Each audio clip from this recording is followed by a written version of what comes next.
Chapter 7. The Quarter-Life Crisis.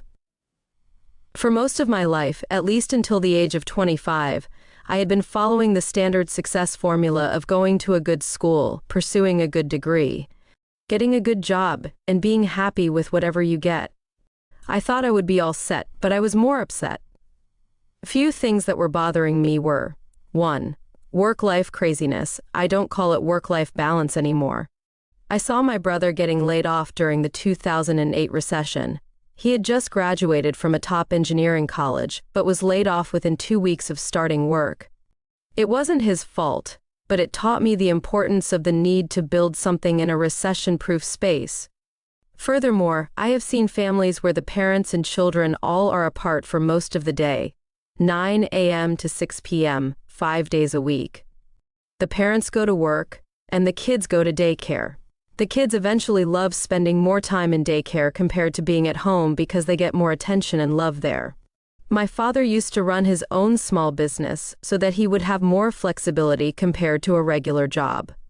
I am grateful that my parents took very good care of us, but I rarely saw him at home. Flexibility is not the same thing as freedom. The fact was more than owning the business owned him. That's the bitter truth. Whether you like to hear it or not, that's how most small-scale businesses are. 2. Impact. I started wondering how long it would take to make a real impact through my work. We have so many great ideas, but why do so few of them reach the market? Even if they do, on average, they take a few decades to make a significant difference. Clinical research fields like the one I was working on take even longer to materialize into something. By then, I already had 5 failed startups under my belt. It wasn't that the ideas were terrible, but that I hadn't executed them properly. I will talk more about this in Chapter 10. Even an online company like Amazon took 14.5 years to make its first profit, and during the process, the founder did face various personal issues from the stress of it all. 3. Ethics. My research was focused on early diagnosis of diseases and providing targeted therapy to cure it in the most efficient way. It is a very noble area of research and is very much required for humankind. But when it comes to our own bikes and cars, we do preventative maintenance instead of waiting for it to break down and then fix it. How come we aren't practicing the same for our own health? I will give you one simple example. One of my friend's father had been suffering from diabetes for 15 years. His blood sugar was in the range of 400 milligrams per deciliter, normal range is 70 to 90 milligrams per deciliter, and was consuming close to 3 grams of metformin daily. He had tried every therapy that made sense to him, but none of them produced the desired results. We were curious why it was incurable. We researched through scientific literature to identify what components of food induced diabetes, and we eliminated them from his diet. About 4 months down the lane, and at less than 10% of cost of typical organ replacement surgery, his blood sugar levels dropped down to normal range, and he was off medication. With his diabetes reversed, he is living a medication and disease-free life. We didn't do anything radically different or develop innovative new technology. We simply implemented information that was already existing. My question is, why was that patient on diabetes medication for 15 years? Unfortunately, the commercial aspect of the medical industry is designed to wait for people to fall ill so that they can be on recurring medication.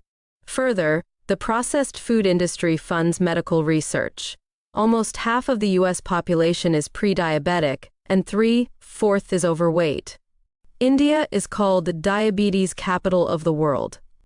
Quite often the mentality is a customer cured is a customer lost. Recurring business on both sides. While you may disagree with me on this, I have learnt that prevention and reversal are far better than cure. I am not discounting the importance of diagnosis and therapy. They are important and they have their own place. But just because diagnosis and therapy are commercially more viable, it doesn't mean it should be our primary line of attack against diseases, especially against the ones which are chronic in nature. I have personally recovered from chronic migraines and bloating without use of drugs.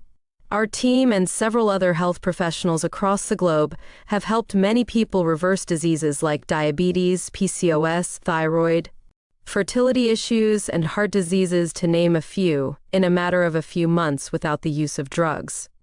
We can't claim it works for everyone, but there is enough evidence that it works and that can help much of the population.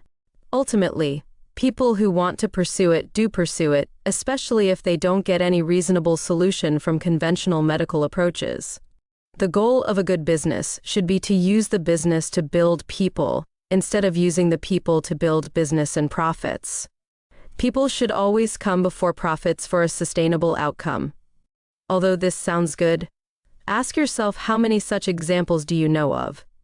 How about the organization you work for? Because of the above reasons, even though I saw a dream where one of my ideas got fully funded support from Harvard, I rejected it. These were a few of the reasons which pushed me to challenge the conventional success formula and look for options beyond it. This experience led to many existential questions like, who am I? Why am I on this earth? Why am I doing what I am doing? How can I lead a balanced and meaningful life? Should I leave everything that I have and live in the Himalayas like a monk? If you have experienced or observed a crisis like this in your own life, or seen those senior to you go through this, welcome to the club.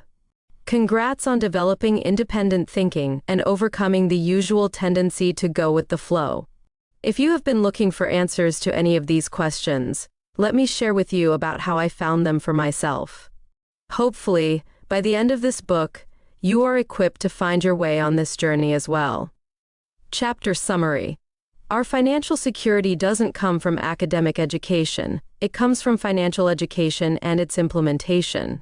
In a small-scale business, more than you owning the business owns you. Most startups don't fail because the idea was bad. In most cases, we as entrepreneurs fail at executing the idea properly, or they mess up in other areas of life. Prevention is always better than cure. Use business to build people instead of using the people to build business and profits.